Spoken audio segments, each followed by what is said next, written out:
So next, we'll look at a few areas in artificial intelligence that are more static in terms of movement, and but it's more processing heavy than mechanical. So the first area is natural language processing. So that's exactly what it says. This is the capability for computer to understand, analyze, manipulate, or generate natural languages such as English, French, Italian, Chinese, and all that. This is nothing but voice generation and recognition. Voice generation hasn't been that hard. When you call, for example, when you call 800 number, when you call the customer support, a lot of times you have to go through the interactive voice command. So you have to select one to do this, or so. And then if the system asks you, for example, to type in your credit card number, then the system will read the number back. So that's voice generation. There's nothing really that hard about that. But voice recognition is, because you have to take into the consideration that the pronunciation of words based on, when you actually have to decipher the spectrum of a particular sound wave, that's actually really hard to match the pattern with a particular pronunciation of a word or of a letter or something. We have made tremendous progress in that area. So basically, how to convert sound wave into words and back, and that is something that has been developed, that has been in development for a long time. So back in the late 90s, we had something like Dragon Speed from IBM. Going to today, so a few years ago we had Siri. Now Siri is completely behind things like Google Assistant or Amazon Echo. The natural language processing capability has really moved quite a bit. If we broaden the natural language processing to all kinds of experiences, then we're really talking about a learning system. So a learning system is not is the ability provides the ability to function and to react based on the feedback that it receives. But what is the process of finding the proper action? So it's really to sense the environment, apply and find the right knowledge or solution to apply to that environment, and then act. So it's a three-step process. So one of the steps is the natural language processing or facial recognition or some kind of sensing. So a learning system has to be able to collect the experience, break down the experience into data and analyze the data to come up with different patterns, and then so those are all stored as knowledge, and then the learning system, whenever it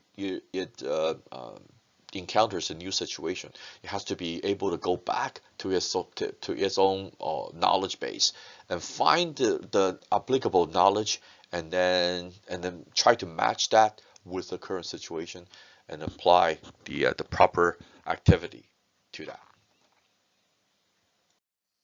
Several components are required to form a learning system. Well, we have to have data. We have to have past data as the basis for learning. So we have to know what already happened and what the potential patterns may be. And then we have to be able to collect the current data before we can apply any knowledge. So the current data can come from sensors, the current data can come from the smart speakers, or it can be a real-time input by human or by something else. And then once we process the past data, and then come up with patterns or reactions, and then we apply that to current data. So that's the machine learning algorithm.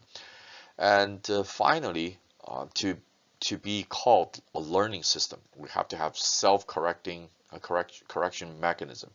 That is that when we come up with a set of solutions to, let's say, to a current situation, then we have to be able to tell whether the solution produces the intended outcome or not. And if it doesn't, or if there's any aberration, then the system has to be able to make the correction based on the algorithm, so that the next time when similar data is input, then the system will be able to produce better results. So this is the last one is actually where sometimes it's actually done with the help of humans. So you probably have heard of the news that Amazon has a lot of engineers actually listening into in real time what's being collected, what's being collected on Amazon Echo or the Alexa.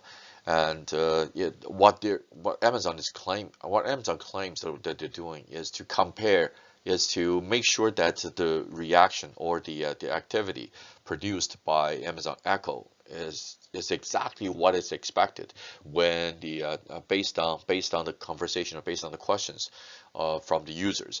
And how do you make that self-correction? It's not really the self-correction by the algorithm itself.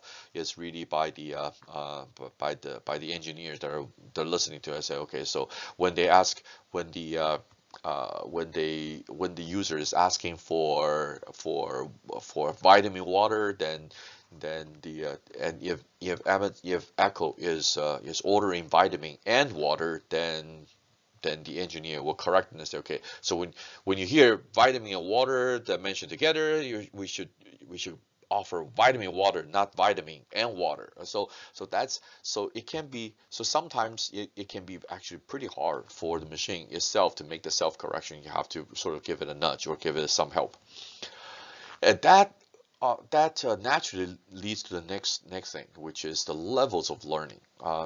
The levels of learning can be very the levels of learning vary a lot.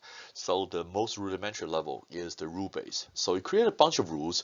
So once you sense the data, then you apply once the machine senses a particular set of data, then a set of rules is applied, and the resulting action is performed. So that in a way is a pretty dumb machine. It's not smart at all. What the biggest advancement recently is the algorithm based. So instead of setting up a bunch of rules by human, the machines will create rules by themselves. So how are the rules created? So a lot of algorithms. So a set of algorithms is given to the machine, so that when data is collected, algorithm will process the data, coming up with patterns and solutions and profiles. So next time when similar data is collected as problems or as questions, then the result produced by the algorithm will be applied. And of course, the learning part comes when the machine collects new data. Then we'll run the algorithm again. So new data may actually change the outcome when the new data and old data are both used together to be processed by algorithm to find patterns. So that's the self-learning part of it. And then we have something called true intelligent learning. This is what we can do. So we can actually we actually change the way of thinking, meaning that the machine itself can actually alter algorithm. So it can actually modify algorithm based on the outcome of the result. We're not there yet. We're probably pretty far from there yet. But a lot of people,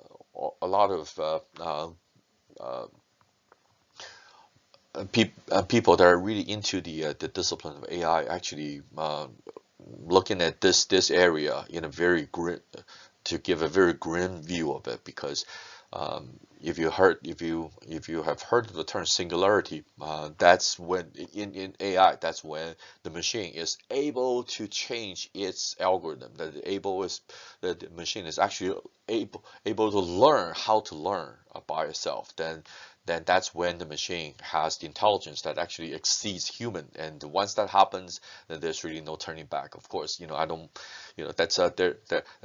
a lot of really like the end of day or end of world prediction based on that. If you're interested, there's a lot of stories or books that you can read about.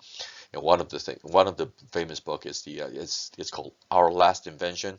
If you're interested in the world of AI, you may want to get that book. That's a very interesting reading. So one of the learning mechanism that we try to that AI engineers trying to use based on how we process information is called the neural networks.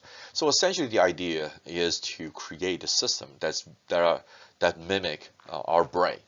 Our brain is a very different processing machine. So you can't really say that, okay, so we have this many neurons, so we can calculate the processing power as this gigahertz or the memory of this gigabytes and so on. It just doesn't work like that. The neurons are all individual cells. The only way that we can actually create memory, we can learn, we can create experience, not create experience, we can process experience, we can actually we can solve problems and all that. It's all based on the connection of the neurons. So when we encounter a situation, or in computer language, when we collect new data, then and we see we see the different results, then our neuron connection patterns changes, and that's the way that the neuron collection pattern changes is by forming new synapses. So a synapse is a connection between a neuron and another neuron. So basically, it's when you send action potential down a particular neuron, then at the end of it of a neuron, then through a synapse, then the action potential can activate another neuron or deactivate or inhibit the firing of another neuron. So synapses can get really complicated. We have billions and billions and billions of synapses inside our brain, and that's where really the intelligence comes. How the intelligence comes. Neural network is basically a simulation of that. We really don't have the ability to simulate using electronics to simulate how the biological neurons and synapses work. But if we create the similar structure like our brain, so we have an input layer that can actually read what's going on, and the output layer that tells us what a solution will be, and then we create the intermediary layers that basically have a bunch of connections, that forms a bunch of connections similar to synapses. Then we think that in this kind of black box approach, if we keep training this system by putting in different inputs and telling the system what the output is supposed to be, then after several rounds of training, then the connections will be what we want. And so this is a really interesting idea. It's been in development. It's been in use for many years. I believe that the perfection of this is still years and years away, because there's just there's just no way to simulate completely using electronics to simulate our brain, our biological brain. But neural networks have been used in certain areas, and they've been pretty successful. This is by no means a general way of applying artificial intelligence. This is still a very specialized area in artificial intelligence. So far, we've talked about all the different areas of artificial intelligence, and that's probably the most important message of all. That is that don't think of AI as one huge discipline. You hear that all the time, and it's a buzzword that people use. And whenever people mention AI, other people say, "Wow, this is great, this is amazing, this is that." But that's just not true, because there's some very simple application of AI, and there's some very complicated application of AI. You really have to be able to recognize the different discipline, the different sub area of the AI, and how are you applying that area or that segment to solve business problems. And there are various levels of application of AI today, and you can see on this chart. This is produced by McKinsey. You can see on this chart that some areas have actually taken advantage of AI quite a bit. And most of the applications or most of the adoptions are probably pretty intuitive to you. So for instance, The biggest one is robotics in operation. So going back to places like Amazon or say automobile production and all that. So those are all AI applications. So that has been the robots have been used in operations for a long time. But by the same token, robots are just not a good application in say financial management. And I'm not even sure that when they say robot, advanced robotics, what is the financial and risk management applications? Maybe they mix it up with the robo investment, but robo investment is really more of a machine learning than advanced robotics. But the key message is that there are so many different, so you can't really think of AI as the ultimate purpose of AI, of course, is to create a machine that mimics human intelligence. But to get there is still years and years away. We're still at the stage where the human intelligence is broken down into many different segments, and each segment has very specific applications, and each segment is advancing at its own speed. So some of them are really doing very well and has found a lot of applications. Some of them have not.